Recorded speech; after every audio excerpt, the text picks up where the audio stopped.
Estás escuchando After Work con Eduardo Castillo.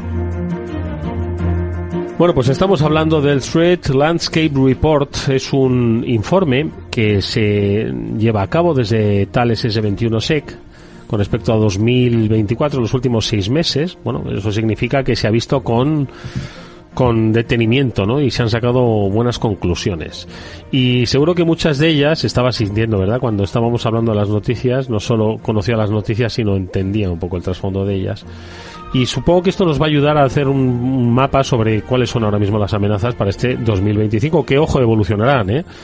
Llamaremos más veces a Sonia Fernández. Sonia, ¿cómo estás? Buenas tardes. Hola, buenas tardes. Bueno, ¿cómo ha quedado el mundo después del año 2024 con todo esto que está?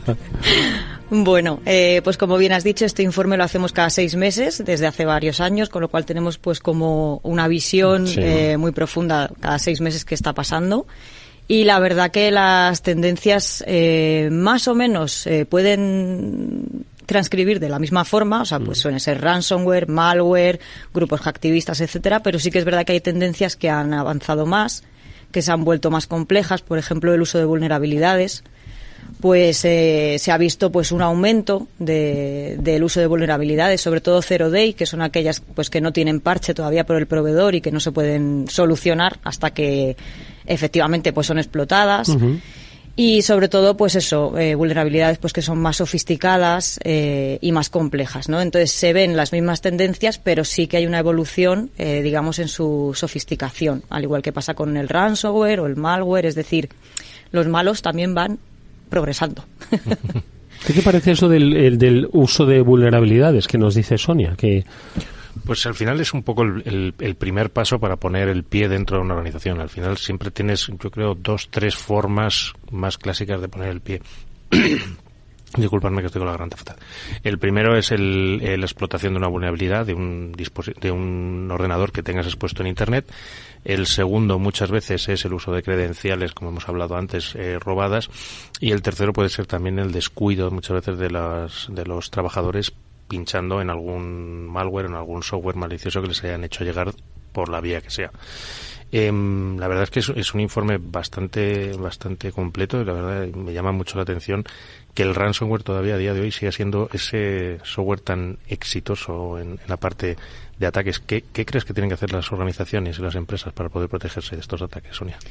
Pues a ver, ahora mismo el tema de ransomware sigue siendo muy exitoso porque además es que hay lo que se llama ransomware as a service, es decir, que se vende y que los, digamos, ciberdelincuentes no tienen que tener unos grandes conocimientos para utilizarlo, sino que simplemente tienen que pagar una suscripción como la que pagamos a Netflix para tener un ransomware funcionando en contra de empresas. Entonces, es algo muy sencillo de hacer y que no necesitas un nivel técnico, ¿no? Entonces esto pone en riesgo muchísimo a las empresas, porque claro, pueden ser atacadas de manera pues muy sofisticada por muy poco dinero, ¿no? Entonces, bueno, la manera de protegerse, pues yo creo que siempre es la concienciación de los empleados, porque si seguimos siendo el eslabón más débil, es decir, que somos los primeros en clicar en un sitio que no debemos o hacer cosas que no debemos hacer con nuestras cuentas corporativas. Entonces, concienciar creo que es lo más importante. Y sobre todo pues tener una empresa de ciberseguridad que te apoye y que monitorice y que esté pendiente de lo que puedas tener expuesto o de la vulnerabilidad que puedas tener y te ayude a reforzar, ¿no? Sonia, vuelvo yo un poco con lo de las vulnerabilidades, ¿no? Pablo ha descrito 3 posibles escenarios, ¿no? Los habéis ahora mismo comentado, ¿no? La concienciación es clave para que en el escenario de no pinches donde no debes pinchar, ¿no? Por supuesto, el robo de credenciales, hemos visto, ¿no? Los robos masivos, ¿no? Que se producen y cómo pues pueden suplantar tu identidad entrando con un acceso pues aparentemente legítimo, pero que no hay detrás. Pero luego el tercero, el de la vulnerabilidad, ¿no? Empresas que sabemos que tienen una amplia estrategia y una buena inversión en ciberseguridad y que sin embargo siguen mostrando, lo hemos comentado aquí, ¿verdad, Pablo? En más de una ocasión siguen mostrando no debilidad, pero sí que tienen vulnerabilidades, ¿no? Entonces, ¿hay alguna forma de seguir avanzando ya que has puesto el foco en el uso de las vulnerabilidades? A ver, yo siempre lo digo, es un mensaje un poco pesimista, ¿no? Pero siempre decimos que hay 2 tipos de empresa, las que han sido atacadas y las que lo serán. Es decir, yo creo que no hay ninguna empresa que se pueda librar 100% de un ataque de este tipo. Y evidentemente hay empresas que tienen un alto nivel de seguridad, pero es que los malos, como digo antes, pues están Estudian avanzando. mucho. Exacto, avanzan, estudian y si me has pillado por aquí, pues la próxima vez entraré por otro sitio, o van teniendo pues técnicas más avanzadas y pues esto es como el ratón y el gato, ¿no? Al final, pues o vamos detrás, casi siempre van ellos delante de nosotros. Entonces, a mí que me está recordando una diapositiva que enseñé en alguna presentación, que se la copié a Román Ramírez, y me lo recordaba mi buen amigo Fernando Rubio, ahí en Rute, precisamente esta semana, ya que los malos solo necesitan un hueco, un día tonto que tengas, un fallo, para entrar. Tú tienes que estar el resto de días parándolo todo. Entonces ponía la diapositiva, la parte roja tremendamente ocupado con una sola vulnerabilidad y la parte estrecha tuya con todas las cosas que tienes que hacer de seguridad, estar pendiente de monitorización, vulnerabilidades, etcétera, etcétera.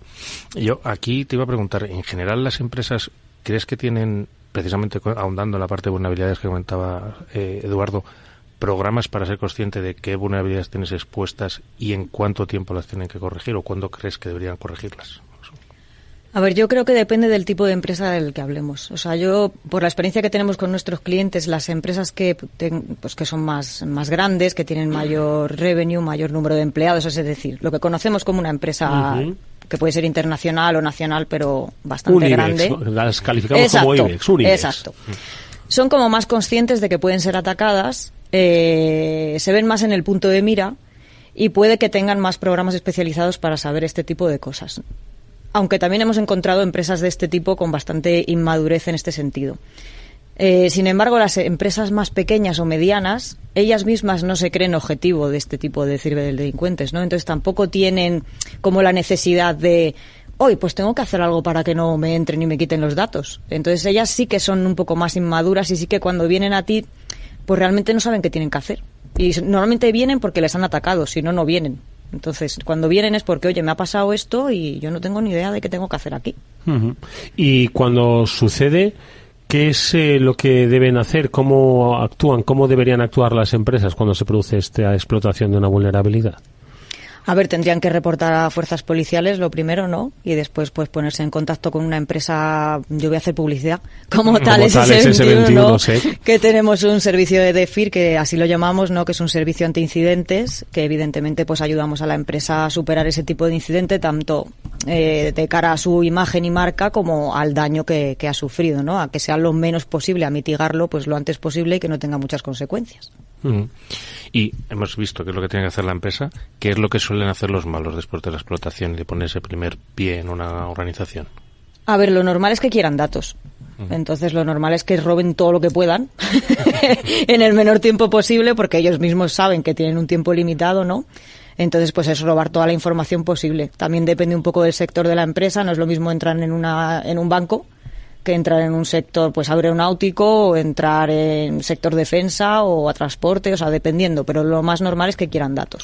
Sí, porque en el informe, Sonia, vosotros habéis también analizado por sectores, ¿no? Sí. ¿Cuáles son un poco los más vulnerables, los más atacados, los que más se defienden? ¿Cuáles son un poquito la valoración que habéis hecho de estos últimos 6 meses por sectores? A ver. Pues a ver, el número 1 siempre lo tiene el sector financiero, porque al final los malos quieren también, o sea, su motivo es económico, ¿no? Aparte de robar datos, pues evidentemente si tienen dinero, mejor. Entonces el financiero siempre es un sector que tenemos en el número 1, pero sí que es verdad que a raíz de los conflictos internacionales que estamos sufriendo y tal, pues el sector defensa, el sector aeronáutico también han subido mucho por contener pues información confidencial, información militar, información de inteligencia. Entonces sí que se han visto campañas de ciberespionaje y tal contra estos sectores y bueno, yo también destacaría el sanitario, que es un sector que parece como que no debería estar ahí, pero sí que es un sector de los más atacados últimamente, además después del COVID incluso mucho más, porque bueno, su presencia al final digital es mucho mayor ahora que antes y sí que es un sector que también deberíamos dar importancia, porque tenemos muchos datos ahí. ¿Y qué importancia tienen precisamente estas fugas de información que hemos hablado antes al principio en noticias? ¿Qué importancia tiene para la parte de inteligencia tanto de los malos como de los buenos a la hora de defendernos? A ver, es que parece como que lo que hemos dicho antes, ¿no? La gente piensa, ¿y qué van a hacer con mis datos? ¿Qué más da? ¿Qué más les dará tener mis apellidos, mi nombre, mi tal? Pero para que hagan lo que quieran, ¿no? Es como la típica frase de ¿qué haz? Pues sí, pues lo que quieren es utilizarlos para hacer terceros delitos, normalmente con técnicas de ingeniería social, delitos muy dirigidos, incluso ya estudian los perfiles de las personas a las que quieren atacar a través de todos esos datos. Entonces es como el primer paso, primero para venderlo en la Deep Web y lucrarse de ello, ¿no? Y segundo, para utilizarlos para hacer otros delitos, suplantación de marca, suplantación de identidad de un perfil concreto, de todo. Y no es nuevo decir que la ciberdelincuencia aprovecha los momentos extraordinarios, pues para sacar provecho. Antes has mencionado el COVID y otro tipo de circunstancias donde, pues aprovechan ya no solo para esparcir desinformación, sino precisamente pescar, ¿no? de los ríos revueltos de la desinformación. Y hoy yo creo que vivimos un momento excepcional, no solo ya por la guerra de Ucrania, sino pues por las tensiones geoestratégicas que se están produciendo en todo el mundo y en tan poco tiempo, ¿no? Entonces, ¿habéis visto un poco también algún aumento de la actividad o que esté vinculado este momento extraordinario que vive el mundo? Bueno, extraordinario para nosotros. La historia del mundo dice que esto es un momento normal, básicamente.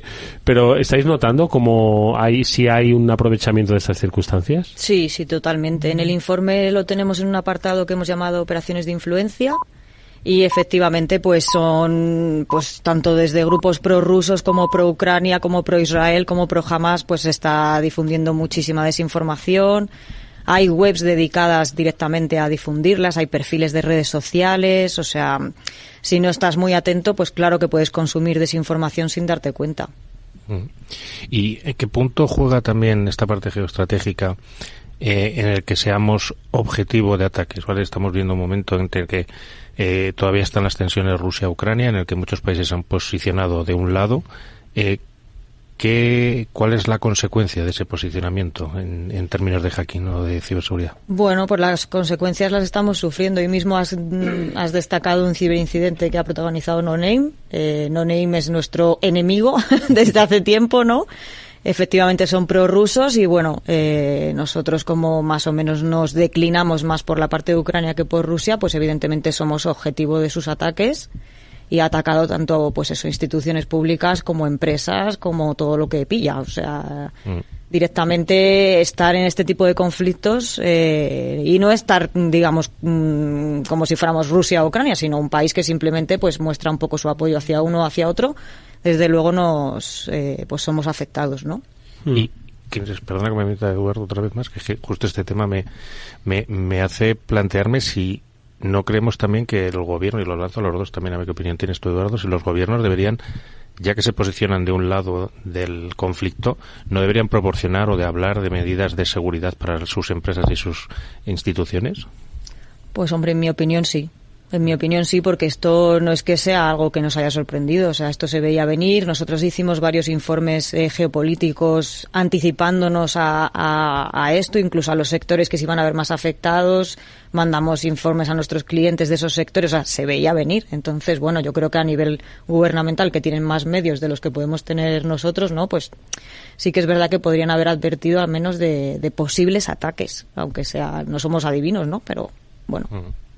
Oye, precisamente es un poco ese trabajo, ¿no? Lo hemos hablado en más de una ocasión, ¿no? Como la inteligencia de amenazas, pues es una herramienta muy buena, ¿no? ¿Cuáles ahora mismo son las técnicas que trabajáis para ir detectando esa inteligencia de amenazas en escenarios donde se genera mucha información, donde la inteligencia artificial yo creo que también se pone al servicio de la confusión o de no sé cómo llamarlo, ¿no? Entonces, ¿cómo se desarrollan ahora mismo las acciones de inteligencia de amenazas en este escenario de flujos informativos, de movimientos, de variaciones, en fin, un poco de todo? A ver, la verdad es que es complicado, ¿no? Yo hablo ya desde el equipo, ¿no? Desde una parte más operativa. Es complicado estar atento a todo. Entonces, nosotros contamos con multitud de herramientas que nos ayudan, evidentemente, que monitorizan a tiempo real, a nivel mundial, ¿no? Todo lo que está pasando. Y efectivamente nuestros analistas son los que ponen un poco todo eso en orden, por sectores, por clientes y tal. Y pues vamos trabajando sobre todo con el apoyo de las herramientas, ¿no? Porque si no sería imposible monitorizar lo que pasa a nivel mundial y de manera tan rápida. Y antes que nos comentaba Sonia la parte de que venías también, pues oye, que vamos a poner a vender. Cuando alguien contrata un servicio de inteligencia, ¿qué es lo que espera de retorno? O sea, ¿qué es lo que le da de retorno ese servicio de inteligencia a la empresa que lo está contratando? A ver, nosotros lo que monitorizamos son los activos del cliente, y con activos me refiero a dominios, marcas, IPs, perfiles de redes sociales de personal pues VIP, etcétera, ¿no? Entonces, cuando detectamos un riesgo, por ejemplo, detectamos que tiene credenciales filtradas en la Deep Web, pues nosotros le ofrecemos dónde están vendiéndolas, quién la está vendiendo. Si tenemos información sobre ese ciberactor, pues se lo decimos, evidentemente, para que puedan poner una denuncia o lo que tengan que poner, ¿no? Para que tomen las acciones que deban. Y al final lo que les ofrecemos es darles en bandeja toda su huella digital. O sea, todo lo que tengas en Internet te lo voy a dar. Y tú ya verás si tienes que quitarlo, que no, que verás qué tienes que hacer, ¿no? Si hay perfiles de redes sociales que son falsos, o sea, les decimos todo lo que tienen y los peligros que eso conlleva, ¿no? Oye, y esto que parece de película... a mí me gustaría ver mucho las caras que ponen cuando les dicen, ¿no? Cuando toman conciencia de no solo los riesgos, sino de las acciones, de la reputación, de lo que podrían llegar a hacer. Yo estoy seguro de que muchos de ellos se deben quedar muy, muy sorprendidos, por no decir conmocionados. Sí, hay caras de incredulidad. Hay otras caras que dicen, ¿y qué más me da que me hayan suplantado en Facebook? ¿Qué más me da que mi empresa esté ahí si nadie hace caso a ese perfil? Ya, pero bueno, hasta que ese perfil se dedique a hacer cosas que no debe. Entonces, bueno, y luego hay que recordar que la responsabilidad de lo que haya hecho ese perfil falso la tiene la empresa, con lo cual te puede caer también una multa pues considerable. Y sí que es verdad que se sorprenden mucho, sobre todo cuando miramos pues lo que hacen sus VIPs o sus ejecutivos, que muchas veces nos encargan ese tipo de trabajos. Oye, ¿qué hay de este ejecutivo en Internet, Deep Web y Dark Web?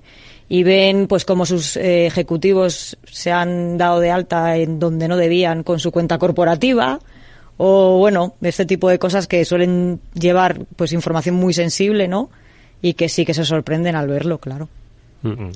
Oye, pues viendo en el informe que habéis publicado, hay un apartado casi al final que no todo es de sucesos, que no todo es de amenazas, de los sectores que más han visto, bueno, pues afectados por incidentes, sino que es el relativo al de operaciones policiales. El Threat Landscape Report 2024 cierra con operaciones policiales que han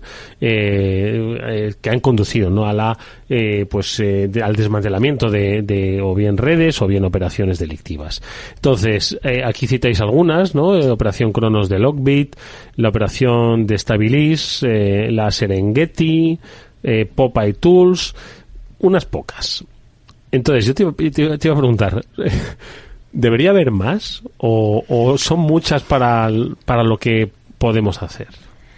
A ver, no podemos todos, porque estos son operaciones policiales, ojo, Claro, a ver, como deseo, pues debería haber más, muchas más, pero es que es muy difícil, o sea, no es nada fácil. Las que hay ahí han tardado mucho tiempo en conseguir desmantelar esas redes, es muy complicado. Entonces, bueno, claro que debería haber más. Nosotros, al final, intentamos poner esa parte positiva al final del informe, ¿no?, para que se vea que también pues la policía evidentemente hace su trabajo y que muchas redes son desmanteladas, pero muchas de ellas también decimos, al tiempo de ser desmanteladas se volvieron a rearmar, por así decirlo, ¿no? Entonces, bueno, es una parte agridulce, ¿no?, del informe, pero sí que evidentemente debería haber más, pero entiendo pues que es una tarea muy, muy complicada para la policía. ¿Qué se necesita para aumentarlo? ¿Más recursos? ¿Más especialistas? ¿Dónde crees que está la clave? A ver, yo creo que es un tema muy complicado, ¿no?, para decirlo yo desde aquí, pero yo creo que debería haber más especialistas. Debería haber más expertos y, bueno, cada vez se va dedicando más presupuesto a este tipo de delitos, pero, bueno, no olvidemos que es algo relativamente nuevo, ¿no? Entonces, hay unidades policiales que tienen mucho más presupuesto que la unidad para la ciberdelincuencia, ¿no? Entonces, bueno, iremos avanzando, supongo. Una última reflexión, Pablo, con nuestra invitada, las cosas que nos ha contado. La verdad es que no ha sido poco, y la verdad es que me quedo muchas veces también con esa parte de los VIPs, que no le dan importancia a las cosas que realmente tienen importancia. ¿Cómo crees, Sonia, que la parte legal o la parte normativa va a ir haciendo poco a poco que esto no ocurra? O sea, ese, no sé si decirlo, desdén o ese no valorar correctamente los riesgos en Internet va a ir cambiando gracias a la normativa, o crees que va a seguir así durante una temporada? A ver, yo creo que la normativa irá cambiando, evidentemente, ¿no? Al ser más consciente de este tipo de riesgos. Pero yo vuelvo a poner el foco en la concienciación. O sea, al final, por mucha normativa que haya, y lo comprobamos con otros aspectos, ¿no? Por mucha normativa que haya, tiene que ser la propia persona la que sepa que eso no puede ser así. Y entonces yo vuelvo a abogar por la concienciación y bueno, supongo que la normativa irá en esa tendencia también, ¿no? Pero creo que tenemos que ir de la mano, ¿no? Con la normativa, o sea, más educación en este tema de ciberseguridad, incluso desde los institutos hasta, pues eso, hasta ejecutivos de empresas, digamos, del IBEX, como estábamos diciendo, ¿no? Pero sí que es verdad que la normativa supongo que irá avanzando también en esta dirección. Una última cosa, ¿cómo ves este 2025? De momento, bueno, ha empezado tan fuerte como 2024 y como lo empezó 2023 y como empezará 2026, ¿no? Un poco... no quiero que me adelantes porque eso no se sabe, ¿no? Pero estos 6 primeros meses del año entiendo que lo geopolítico será un poco lo que va a marcar la pauta de trabajo, ¿verdad? Sí, yo creo que sí, que seguiremos teniendo estas tendencias a nivel de geopolítico y luego aparte pues yo creo que las amenazas más o menos seguirán siendo las mismas con aumentos o descensos, ¿no? Pero al final hay que recordar que este tipo de amenazas son muy fáciles de utilizar por gente que no tiene que ser técnica, con lo cual yo creo que con eso nos quedamos en la facilidad de uso y en las grandes consecuencias que supone para las empresas.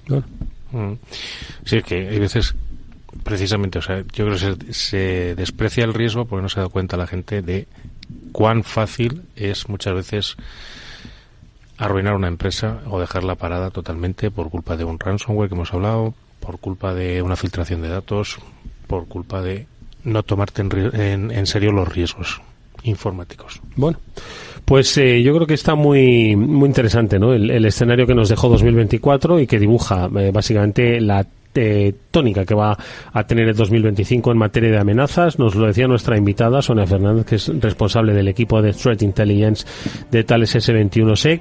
Vulnerabilidades, las van a aprovechar, las van a explotar y van a coger muchos datos sensibles. Así que tomad conciencia de cuáles son los que tenéis dentro, miradlo, preguntad cuáles son los sensibles y en función de eso, bueno, pues establecer una estrategia de protección.